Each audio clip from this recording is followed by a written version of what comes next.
بهذه البلدان وصفات بإذن الله في رمضان اليوم بعد مرور شهر صيامنا عيد لأقوام لنا عيدان. She's much better now. I received a phone call from him directly and he spoke to me. His voice was full of confidence and quite healthy looking, mashallah. Please. يطمئننا حضرة أمير المؤمنين على الأخ المسلم الأحمدي بألمانيا، ويقول حضرته أنه اتصل بهاتفيا ويبدو أن صحته قد تحسنت، واسم هذا الأخ هو هداية الله قبل. The big news is that Abdul Rahman is back. يقول حضرة أمير المؤمنين أن الخبر الصار هو أن الأخ عبد الرحمن يشرفنا اليوم في الاستوديو. Please, Abdul Rahman. Was there a question from chapter 36 verse 21? Yes, that's right. MashaAllah. I think you are enjoying your return to our classes now? Good. Why did you ever leave us?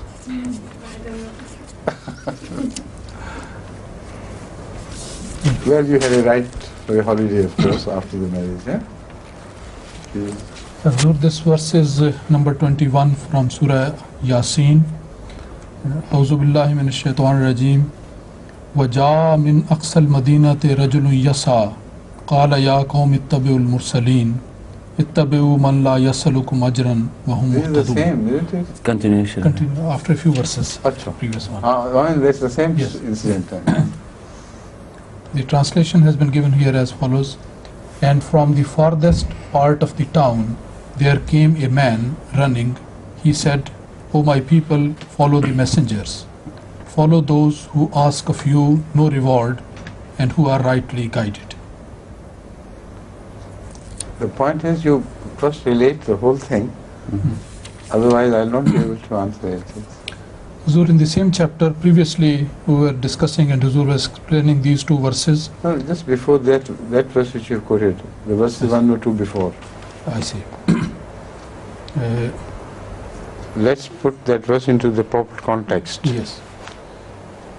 Yeah, Huzur, can I read 4 or 5 verses? Oh, go ahead, of course. Bismillah. أعوذ بالله من الشيطان الرجيم واضرب لهم مثلا أصحاب القرية إذ جاءها المرسلون إذ أرسلنا إليهم اثنين فكذبوهما فعززنا بثالث فقالوا إنا إليكم مرسلون قالوا ما أنتم إلا بشر مثلنا وما أنزل الرحمن من شيء إن أنتم إلا تكسبون قالوا ربنا يعلم إنا إليكم لمرسلون وما علينا إلا البلاغ المبين قالوا إنا تطيرنا بكم لئن لم تنتهوا لنرجمنكم وليمسنكم منا عذاب أليم قالوا طائركم معكم أئن ذكرتم بل أنتم قوم مسرفون وجاء من أقصى المدينة رجل يسعى قال يا قوم اتبعوا المرسلين اتبعوا من لا يسألكم أجرا وهم مهتدون وما لي لا أعبد الذي فطرني وإليه ترجعون أتخذ من دونه آلهة. Now this verse again puts us back into the same position of doubt as to who these were. That verse which you first mentioned was indicative of Hazrat Musa and Hazrat Harun and the third person who appeared and told his people, don't murder them and this and that. That was indeed applicable to al-Mursaleen, to these people. But this verse does not seem to be applicable.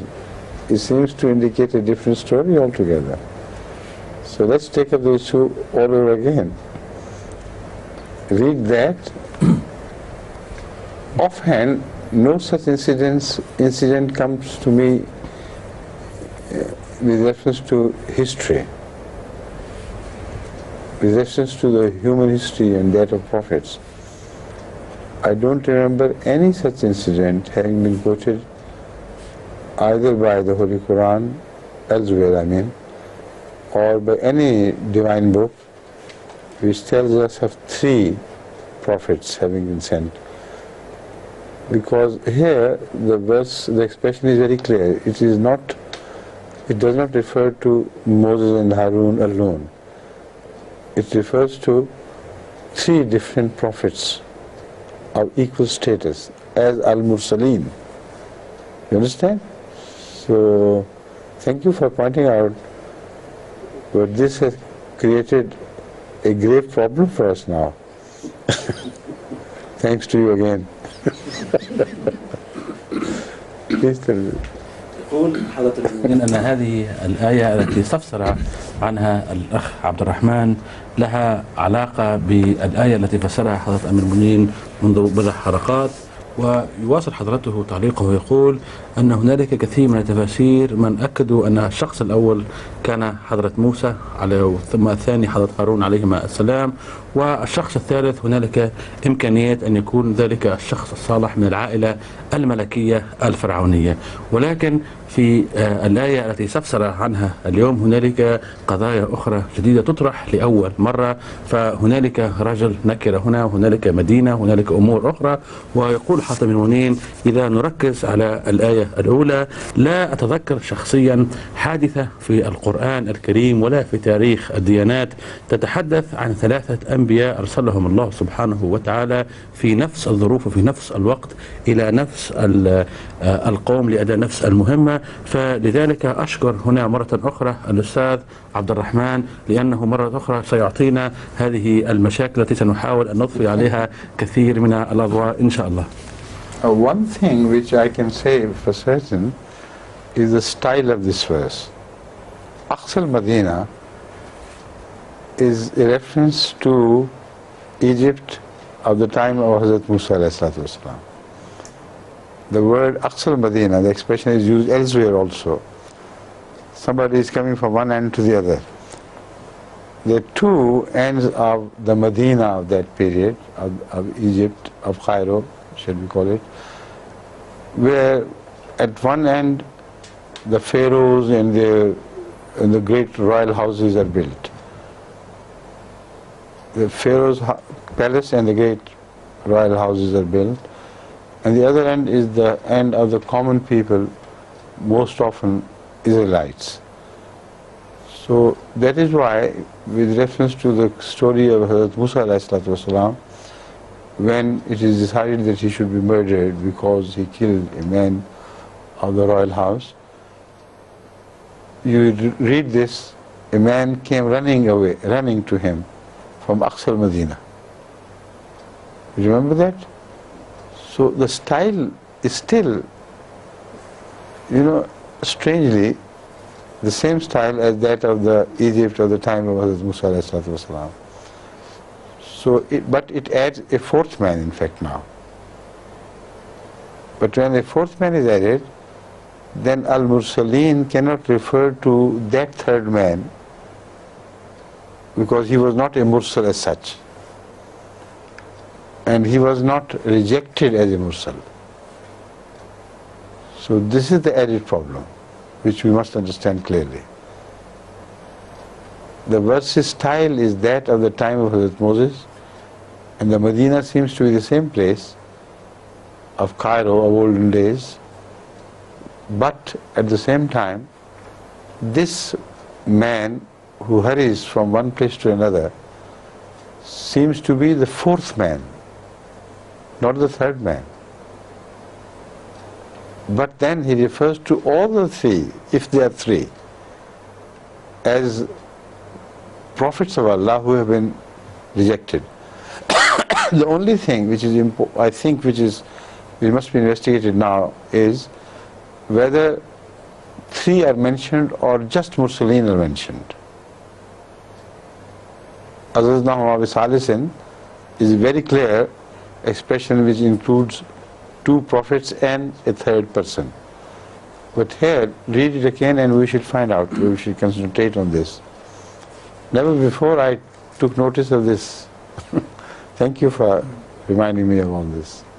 And thank you for, of course, the problem. Please. Verses إِذْ أَرْسَلْنَا إِلَيْهِمْ اثْنَيْنِ فَكَذَّبُوهُمَا فَعَزَّزْنَا بِثَالِثٍ. ये कौन सी verse पढ़े? वही पहली, वो नहीं मैं कह रहा, This one. इसी वर्स को पढ़े. हाँ. وَجَاءَ مِنْ أَقْصَى الْمَدِينَةِ رَجُلٌ يَسْعَى قال या कौम इत्तबिउल मुरसलीन इत्तबिउ मन ला यसलुकुम अजरन वहुम मुहतदून।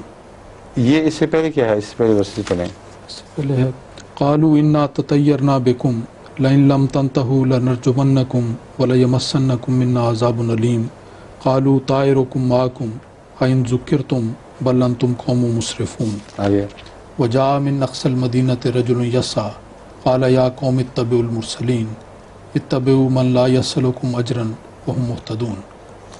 Now here the word Mursaleen may apply to all the prophets as such.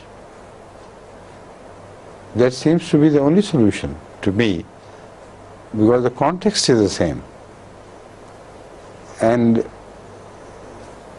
the three which I mentioned earlier in this verse are not the ones who have been rejected. Only two of them have been rejected, for whose sake the third one appeared. But this statement is, I think, is a generalized statement which applies to all the prophets of Allah. O my people, do not reject or defy Al-Mursaleen. Al-Mursaleen is a class of prophets. So that could be the escape route, the only possible escape route, I think. You understand? Please.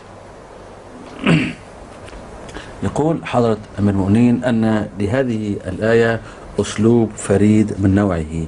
فأقصى المدينة يبدو أولا يقول حضرته أن هذه الآية تتعلق بالدرجة الأولى بحادثة حضرة موسى وهارون عليهما السلام مع فرعون، وكيف ظهر ذلك الشخص الثالث لتعزيزهما أو لنصرهما. وهكذا يحدد حضرة المؤمنين ويقول أن أقصى المدينة هنا المدينة ليست بالمصطلح المتداول والمعروف لدينا، ويمكن الاقتراح الذي يعطيه حضرة المؤمنين أي أقصى الأماكن المتحضرة والمتقدمة في المملكة الفرعونية، فأقصى يعني ذلك المكان البعيد، يمكن هنا أن يكون تلك المناطق البعيدة في مصر. ثم يقول حضرته أنه حضرة موسى كما تعرفون كان قد قتل خطأ رجلا معاديا لبني إسرائيل، فأسلوب هذه الآية يبدو أن هنالك تدخل من رجل آخر كي يأتي بمعلومات جديدة في هذه القضية التي لا نجد لها كثير من التوضيح في التاريخ. ويقول حاتم بن منين إذن هنا المشكلة تصبح أن هنالك شخص رابع أو رجل فقط، هذا الرجل الرابع يسعى وأيضا ومن أقصى المدينة، فمدينة ورجل، فهذه هي المشكلة وهذا هي الموضوع الذي يجب أن نفسره. ثم يرجع حاتم بن منين إلى القسط الأول أو إلى تلك الآية التي كان قد وضحها في منذ بضع حلقات سابقة، فيقول فعززنا بثالث، أي هذا الشخص الثالث أصبح له نوعا ما نفس المرتبة أو المكانة وأصبح مرسلا. وإذا المرسلين هنا في الآية التي يسأل عليها الأخ عبد الرحمن اليوم يقول حضرة أمير المؤمنين يبدو أنها تنطبق على جميع أنبياء الله سبحانه وتعالى، إذ في تلك الآية الأولى قد أرسل. نعم. جميع الأنبياء as a class, you know. هذا يقول حاتم بن منين They were not rejecting all the Anbiya, but no. Here it mentions Anbiya as class, as a class.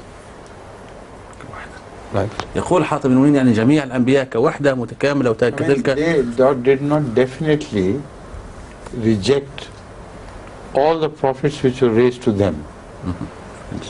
This is why I say it has to be a reference to the class of prophets. يقول حضرة أمير المؤمنين ليس بالضرورة هذه الآية تنطبق فقط على المرسلين الذين أرسلوا إلى تلك الأقوام الذي يوجه إليهم الخطاب في هذه الآية، بل على جميع الأنبياء بصفة عامة. وهكذا يقول حضرة أمير المؤمنين أن الآية الأولى تذكر صيغة المثنى أي رسولين فقط والذين كذب، ولكن هنا نرى أنها صيغة الجمع جميع المرسلين أو تبرز وتتحدث عن تلك المجموعة المتكاملة وليس بالضرورة أولئك الذين أتوا إلى هذه الأقوام فقط. فبعد أن أعطى حضرة أمير المؤمنين هذا التفسير وهذه المقدمة لهذه الآية سنطلب من حضرته المزيد من التوضيح. Now, that's only one part which has been, I hope, resolved. But the second part is who came from where and to whom did he address. So read the verse again and we should determine that and try to determine that. Follow the problem? Good. वजा मिन अक्सल मदीनते रजुलुन यसा क़ाल या कौम इत्तबिउल मुरसलीन इत्तबिउ मन ला यसलुकुम अजरन व हुम मुहतदून. Yes. Who are they?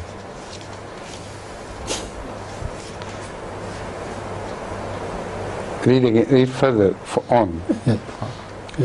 इत्तबिउ मन ला यसलुकुम अजरन व हुम मुहतदून व मा लिया ला अबुदुल्लज़ी फ़तरनी व इलैहि तुरजऊन अत्तख़िज़ु मिन दूनिही आलिहतन इन युरिदनिर रहमानु बिज़ुर्रिन ला तुग़नि अन्नी शफ़ाअतुहुम शैअन व ला युनक़िज़ून इन्नी इज़न लफ़ी ज़लालिम मुबीन इन्नी आमनतु बिरब्बिकुम फ़स्मऊन क़ील अदख़ुलिल जन्नता क़ाल या लैता क़ौमी यालमून बिमा ग़फ़र ली रब्बी व जअलनी मिनल मुकरमीन व मा अंज़लना अला क़ौमिही मिन बादिही मिन जुंदिन मिनस समाए व मा कुन्ना मुनज़िलीन इन कानत इल्ला सहतन वाहिदतन फ़इज़ा हुम ख़ामिदून या हसरतन अलल इबाद मा यातीहिम मिर रसूलिन इल्ला कानू बिही यस्तहज़िऊन.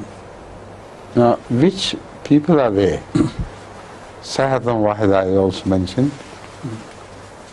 And, to begin with, it seems to be related to the incident which was quoted above. The incident of Moses and Aaron having been rejected. And the township seems to be the same as it runs, the verse runs on. The end is slightly different than one should expect, because the end seems to be referring to a person who was very pious. Some incident must have happened which made him reveal his faith openly and talk to the people, addressing them clearly that your attitude is wrong and I follow the attitude of those people who believe the prophets, and whatever may happen to me, I do not care. Such a person may have been the same person as mentioned above, but then he would not rush from one part of the Medina to the other, so I don't believe he is the same person. It seems from this that after Hazrat Moses parted, the first incident of their planning to murder him was not in relation to any crime which Moses had committed. It was just, in their eyes, the crime of claiming to be from God. That seems to apply to an early part of Hazrat Moses after he returned from Madian. You understand? Later on, again he left. See, there are two hijrahs. First hijrah of having committed a murder, so-called murder, which took place. Then he returned. Then the people generally, sometimes some people accept him, some reject him from among the Israelites. But most of the Pharaoh's people reject him. Then they plan his murder just because of his having claimed to be a prophet of God. Right? Now this incident of repeated plan of his murder took place much after the first incident. Remember? The first incident where he killed somebody by mistake. So there are two hijrat, or shall we say migrations by Moses. First, not as a prophet of God, but as a criminal, so-called criminal, in the sight of his people. And there, their judgment seems to be right, because he did murder somebody. However, by mistake, but the law is blind to that fact. If somebody commits a murder, he should be murdered. So there, their decision seems to be right, but he escapes. The second time, when he returns, a new issue is taken up, the previous is dropped.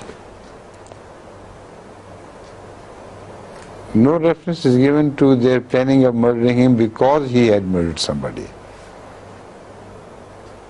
A new issue is raised. This man claims to be from God, and as such he should be murdered. Right? Now then Moses leaves after the Exodus. The Exodus takes place, and along with his people he leaves the country. Now the point I'm raising, why I'm thinking loudly, is who this man was and to whom did he address and when did he address them as such. Got the problem? And this is our problem, joint problem. We must resolve it together by helping each other, okay? Please. يقول حضرة أمير المؤمنين هنالك أسئلة كثيرة. من هو هذا الرجل الذي ظهر على مسرح الأحداث هنا ومن أين أتى؟ يقول حضرة أمير المؤمنين أنه في البداية يبدو أن لهذه الآية علاقة بكلا حضرة موسى وهارون عليهما السلام، ولكن نهاية هذه الآية تشير إلى أمور أخرى، إذ يبدو أن هنالك رجل صالح اضطر إلى الإعلان عن عقيدته الصحيحة أو عقيدة توحيده. فهكذا يقول حضرة أمير المؤمنين ويفسر لنا الظروف الخاصة التي خطط فيها يعني وزراء فرعون أو الحكام تحت حكم فرعون لقتل حضرة موسى عليه السلام. يقول حضرة أمير المؤمنين هنالك تخطيط. هنالك التخطيط الأول بعد أن قتل حضرة موسى خطأ رجلا معاديا لبني إسرائيل، فتلك النخبة من الحكام خططوا ومكروا لقتل حضرة موسى عليه السلام بناء على قوانينهم المدنية المعروفة. فهكذا اضطر حضرة موسى عليه السلام أن يهاجر من تلك المناطق. وفي المرة الثانية خططوا لقتل حضرة موسى عليه السلام لأنه ادعى أنه نبي مرسل من الله سبحانه وتعالى. فهكذا يقول حضرة المؤمنين هذا المرة الثانية خططوا له بعد أن رجع، بعد أن اتهم المرة الأولى بالقتل رجع، وهكذا زاحوا ذلك القرار الأول وخططوا لقتله مرة ثانية بناء على إعلانه أنه مرسل من. Slight confusion here. I think I may have misunderstood you, but I may not have explained myself properly. There are three things now which we concentrate upon. The first thing is the first individual murder of somebody, an act of Moses as a person, not as a prophet of God. That at that time also somebody came from somewhere and told him to leave. You remember that? Min Aqsal Madinate, another person came. That person must have come from the royal house and he must have befriended Moses because of his good qualities. Although he was not a prophet of God, but he was a sort of Siddiq to him. So he rushed to his side while Moses was living at that time in the Israelite quarters. So that person who rushed, he came from the royal house, evidently, because they were planning his murder. And he, being one of them, knew what was happening, so he rushed to the aid of Moses, while at that time he was living in his own people, among the Israelites. That is how we must have clarified the whole thing. That is one incident. The second is the incident which took place in the royal house.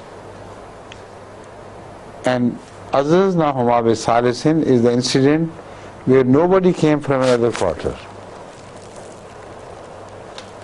This is what must be clarified, because no ABC from the quarters of, the living quarters of Israelites could have rushed to the royal house and said he would dare not, he would not be allowed to enter. So that incident took place when a man occupying the royal houses, the royal palaces, moved from his own palace to the place where they were gathered, and he had the authority, of course. He had the royal dignity to move to any other quarter and enter a place where they were contemplating things. So this is a third incident. And when Aqsa al-Madinate does not refer to the royal house. No person left the houses of Israel and went to royal house evidently. No person came from there, because he said, Ya Qawmi, O my people. So it's a completely different incident which must have taken place. This should be clarified, then I'll explain further what I think happened to which this verse is referred. Right? يوضح حضرة أمير المؤمنين هذه الأمور أكثر، ويقول هنالك 3 حادثات يجب أن نلقي عليها الضوء بالتفصيل. فالحادثة الأولى هي تتعلق بحضرة موسى عليه السلام كبشر وكإنسان عادي، وكيف أنه يعني حضر شخص من العائلة الملكية من عائلة فرعون وطلب منه أن يغادر تلك البقاع، إذ كانوا قد خططوا لقتله وهدر دمه.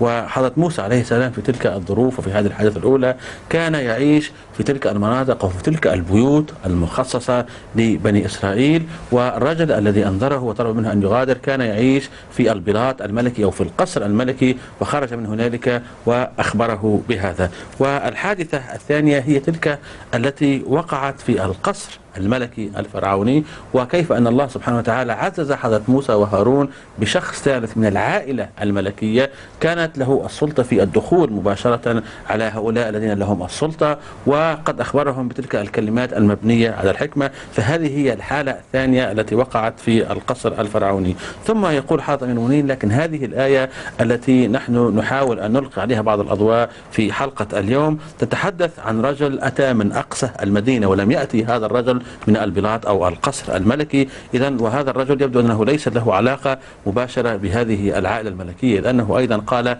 يا قومي، إذ أنه كان يخاطب قوم محدد أيضا. Having understood this, a problem arises. If he belonged to the people of the Israelites, why should he have been referred to as coming from Aqsa al-Madinah? Because no Israelite could have gone to the palace to tell them that there is a prophet of God. Only Aqsa al-Madinah can be referred to royal houses and the houses occupied by the Israelites. They are two different, distant places in one Medina. So why the Holy Quran again refers to Aqsa al-Madinah? Could it be possible that the same royal person was highly revered and respected by the entire township, and his voice, if added to the claim of Jesus, Hazrat Musa alayhi wasalam, would be paid more respect? If that is possible, then the scenario changes to a very different scenario.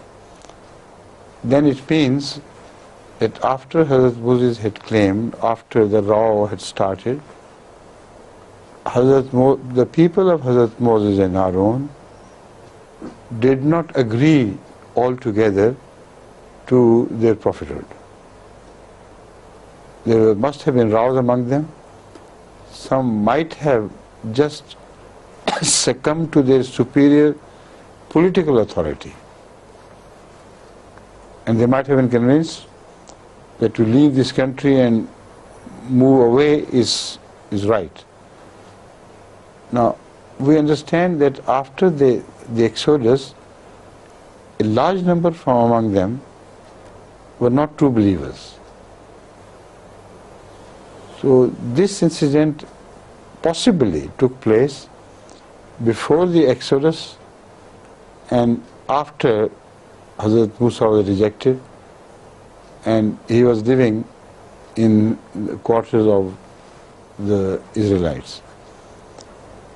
So a person from among them could not have come from Aqsa Medina. It has to be from royal houses, of course. But a person belonging to the royal houses who did believe in Moses, and his faith was strengthened further, more and more. Previously he was hiding his faith.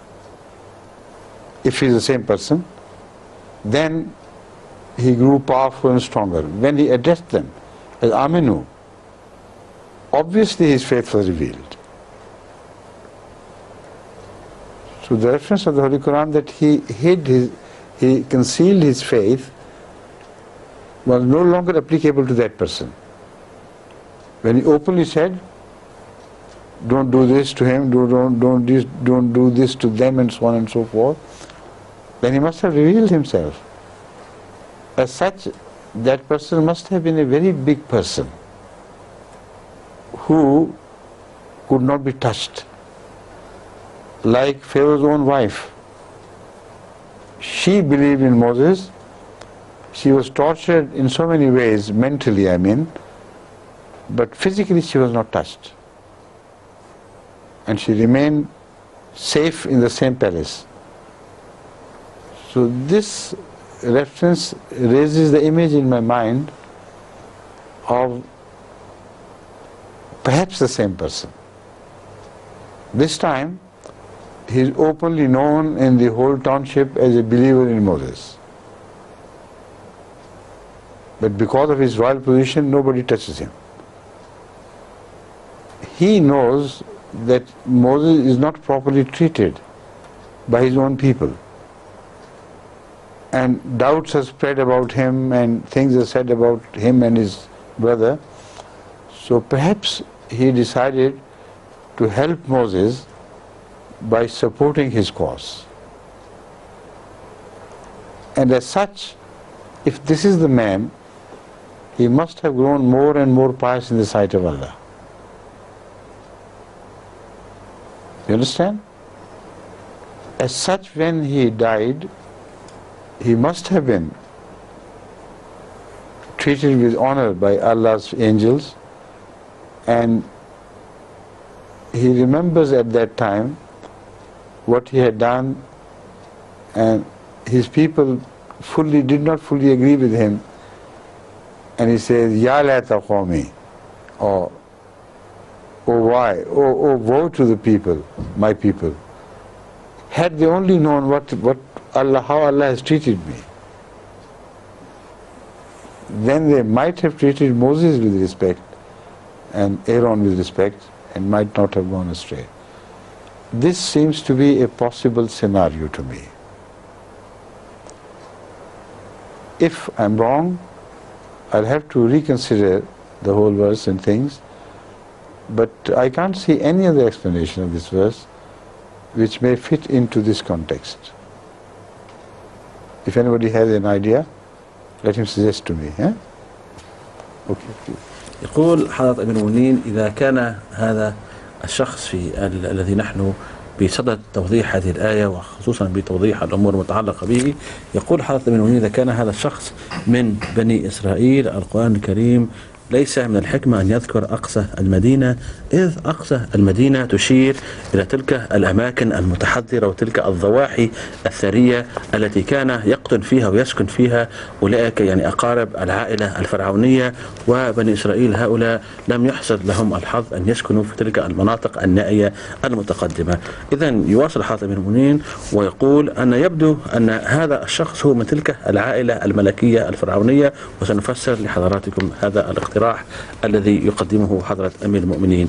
فيقول حضرته أن هنالك كثير من الأفراد ومن الناس من بني إسرائيل لم يصدقوا بنبوة حضرة موسى وحضرة هارون عليهما السلام، ونحن نعرف أيضا في التاريخ كيف أن بعد هجرة حضرة موسى ظهر في بني إسرائيل الكثير من ضعفاء الإيمان. إذن هذا الرجل الذي نحاول أن نتعرف على شخصيته أكثر وأكثر يبدو أنه شخص من تلك العائلة الملكية الفرعونية تقوى إيمانه درجة إلى أنه أصبح بإمكانه أن يعلن على الملأ أنه فعلا قد آمن بصدق حضرة موسى عليه السلام. وهكذا هذا الرجل أيضا يبدو أنه كانت له سلطة من الناحية السياسية، معنى ذلك لا تستطيع أن تصل له أيادي الشرطة الملكية وغيرها وتؤذيه. فهذا الشخص مثل زوجة فرعون التي عذبت، ولكن عذابها كان معنويا ولا ماديا، لأنها صدقت بصدق حضرة موسى عليه السلام وعاشت طول حياتها في البلاط الملكي الفرعوني. فهذا الشخص كما يذكره القرآن الكريم بصفة الرجل كان يعرف حالة بني إسرائيل، وكان أيضا يعرف أن هنالك الكثير من هؤلاء من بني إسرائيل لم يصدقوا بدعوة صدق حضرة موسى وهارون عليهما السلام، فترك بيته في تلك المناطق النائية والمتحضرة وخرج ليرشد بني إسرائيل ويحاول أن يلفت انتباههم إلى أن حضرة موسى عليه السلام نبي صادق من الله سبحانه وتعالى. فيقول حاتم بن منين أن هذا الشخص أيضا لذلك نرى أن ملائكة الله سبحانه وتعالى تكرمه، وكيف أنه عند وفاته ربما يتساءل ويقول يا ليت قومي يعلمون، يعني يعلم بهذا الشرف العزة التي أعطاها الله سبحانه وتعالى إياه، ليس فقط لأنه آمن بحضرة موسى عليه السلام، ولكن أيضا حاول أن يرشد تلك الحشود الكبيرة من بني إسرائيل ويثبت في قلوبهم صدق دعوة ونبوة حضرة موسى وهارون عليهما السلام. Having said that, I have reconsidered the whole thing, and two problems have again arisen, which this solution, though apparently a good solution, this solution does not solve those two problems. What are those problems? Number one, that he addresses the people as his own people. While Aqsa al-Madina indicates the royal house, how could he call the Israelites his own people? You understand? So that is one problem. The second is, he refers to as-saha, or the Quran refers to as-saha, which does not apply to the drowning of Pharaoh and his army, because that was not a saha which did it. You understand? Now, as an afterthought, this is the new problem which faces me. And with the grace of Allah, I think I have resolved it. I feel I have resolved it. You remember the Holy Quran refers to Al-Haman, Haman, and he was buried by a Saha, by a great Saha which split the earth, and he was buried along with his treasures. He was not a people of Pharaoh's family. He was a person of Israelites, belonging to Israelites. This the Quran has very clearly been related, who had been treacherous to the cause of Israelites. And as such, he was honored by the pharaohs, and he was brought to live with them as a great man of Pharaoh's people and army and royal houses. So he was in fact a man who did not belong to Pharaoh's people, but by his misbehavior and treachery, he was honored by Pharaoh to be as if he belonged to his people. This we know from our experience happened in India when the British ruled India. They were sometimes very specially helped by great people of the time against the interest of the Indian people themselves. As such, they were honored and brought to the palaces, and they had access to the Seagull Lodge and so on and so forth. So it's a very similar case. Now, he must have got some other Israelites, relatives and others, who lived with him, and one of them is related by the Holy Quran to have objected against his attitude. So he must have been the person in this verse. One person from the royal house is mentioned in the Azazna part of the verse.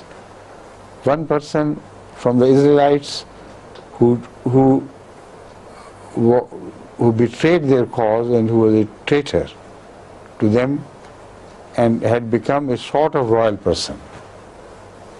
He had some, naturally he was not just alone, many Israelites of his type or his choice must have surrounded him in his palace, because he also occupied a palace.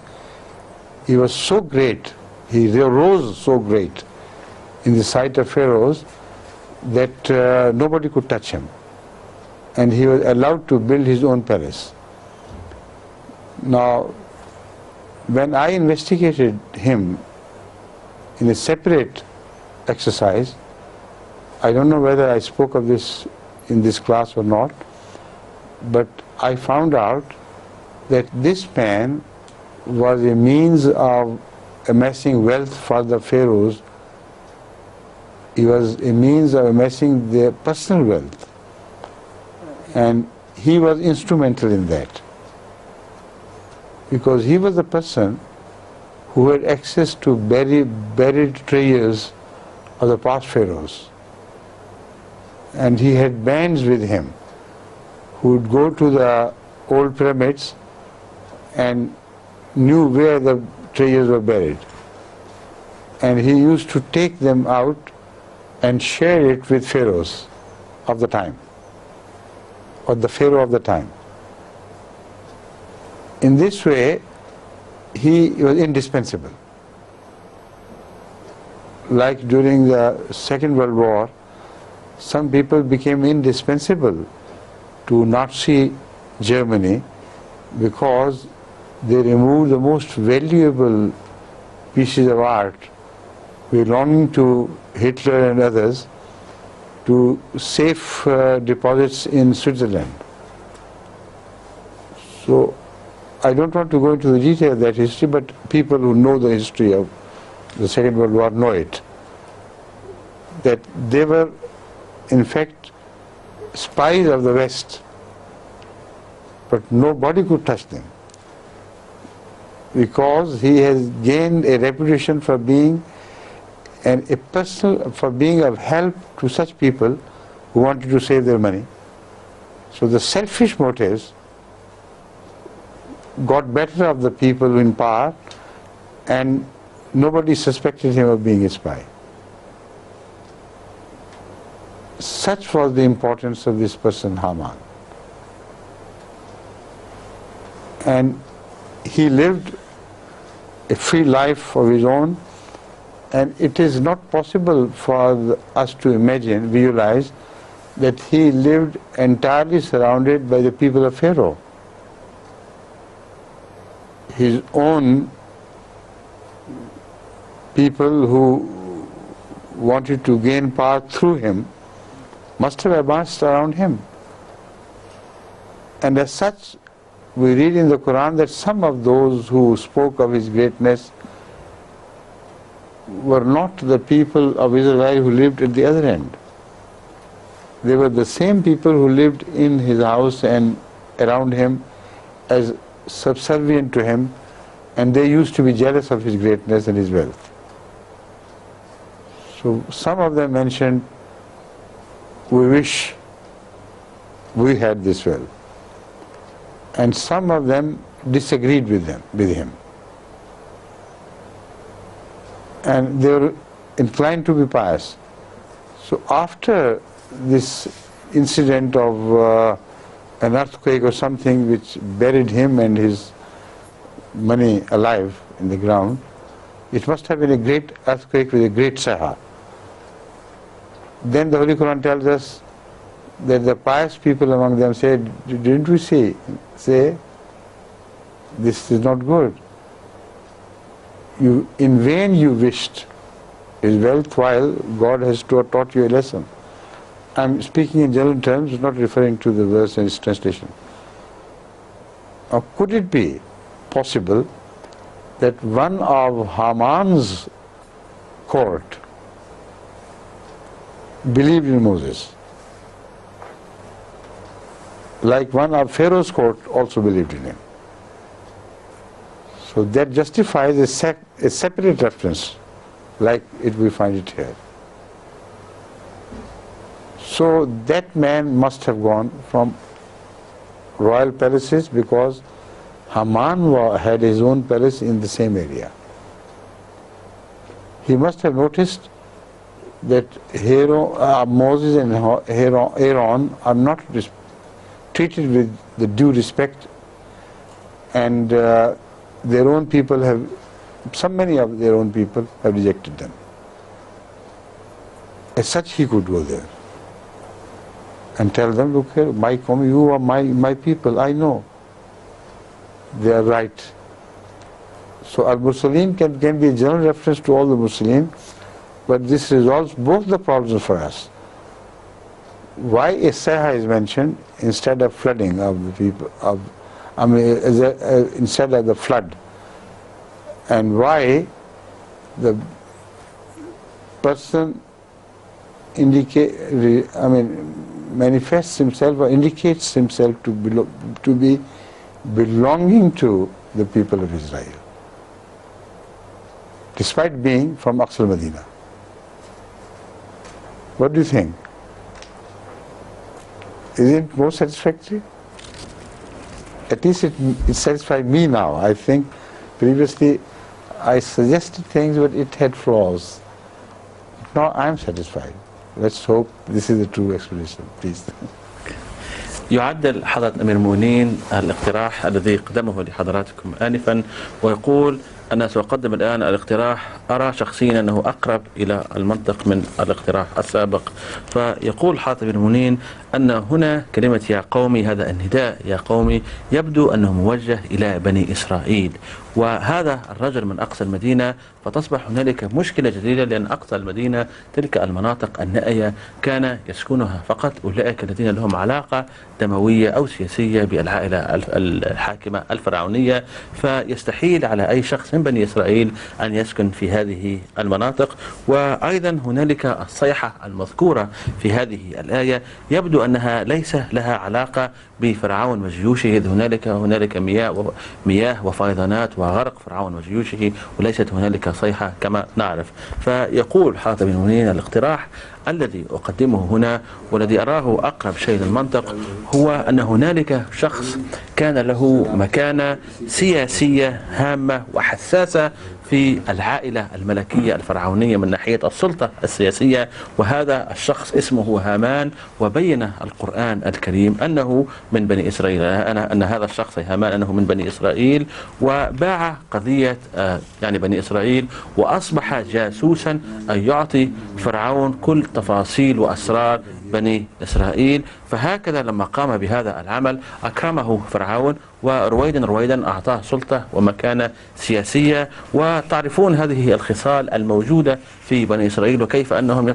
يصعدون هذا السلم السياسي بسرعة. فهكذا يقول حضرة أمير المؤمنين، ويربط ما حصل هنا في مثال فرعون وهامان يربطه بما حصل مثلا في شبه القارة الهندية، وكيف أن الاستعمار الإنجليزي قد وظف كثير من الجواسيس من أهالي الهند، وكيف أنهم خدموا هذا الاستعمار أحسن خدمة، وأعطت لهم ألقاب شرفية وأمور أخرى، ولذلك حتى تدخلوا في زعامة الأمور السياسية. فيقول حضرة أمير المؤمنين يبدو أن هامان هذا له علاقة بأفراد العائلة الملكية الذين كانوا يعيشون في هذه المناطق النائية.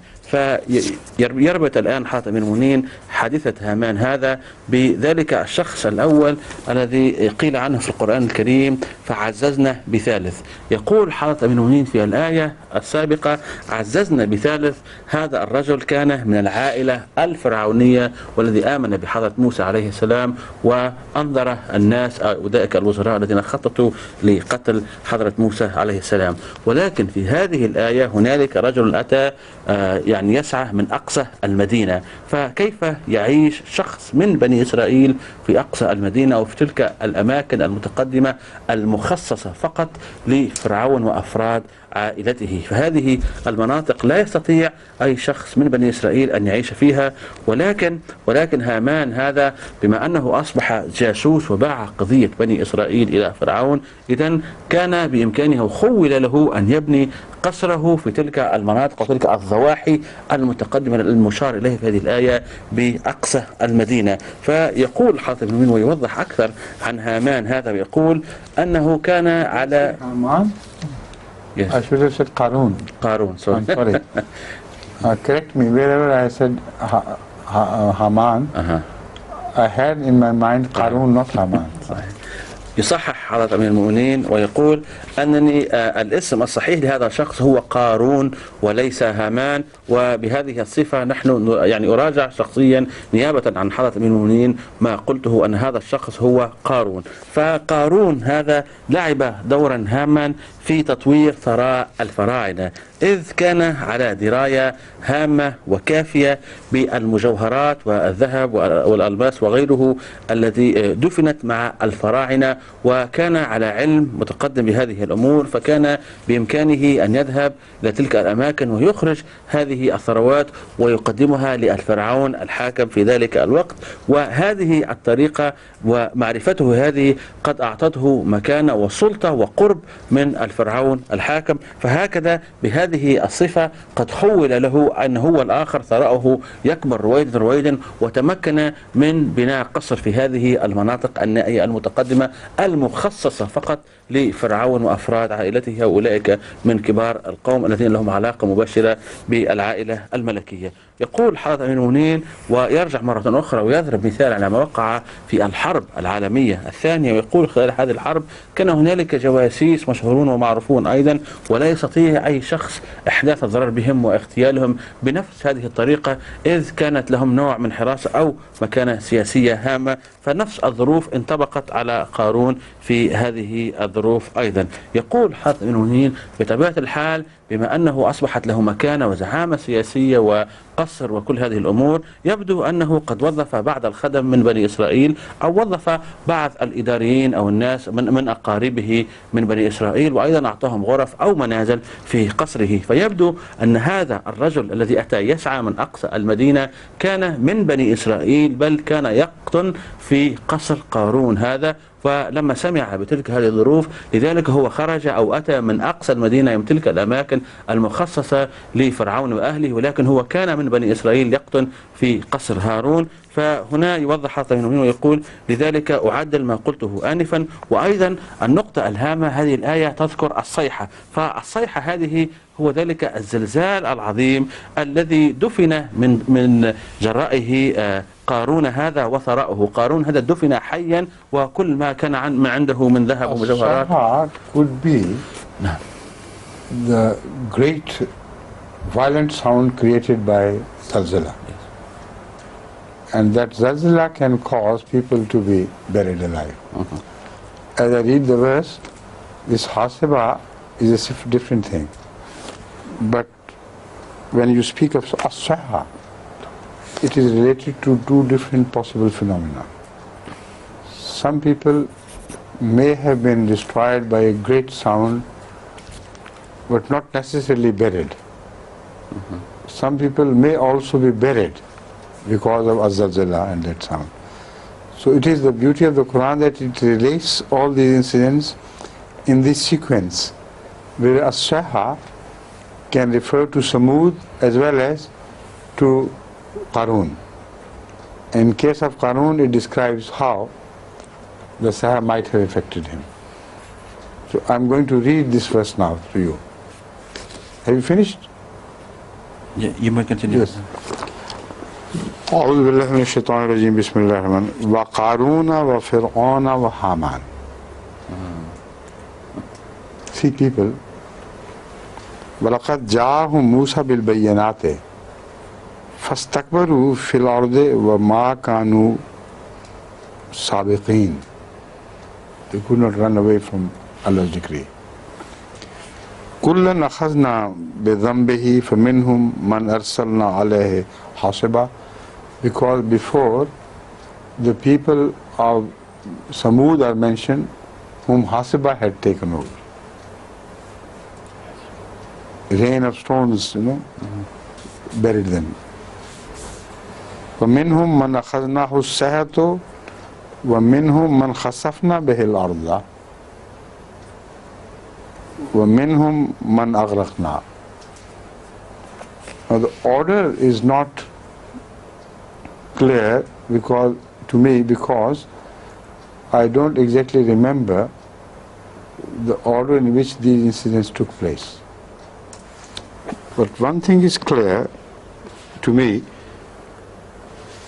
أَخَذْنَاهُ السَّيْحَةُ وَمِنْهُمْ مَنْ خَسَفْنَا. A sayha can cause different phenomena. A sayha is also related to zalzala, which can bury people alive. A sayha can also refer to such calamities of great terrorizing sounds, which may kill the people but may not bury them alive. So this is the sequence. This indicates, I have to refer to history, the real evidence, that the act of Aghraqna must have taken place after Qarun was buried. Because this is the sequence of these verses. And now I think it has to, because after that no one from there could go to Moses anyway, he was not there. After the flood, the reference to Egypt is finished.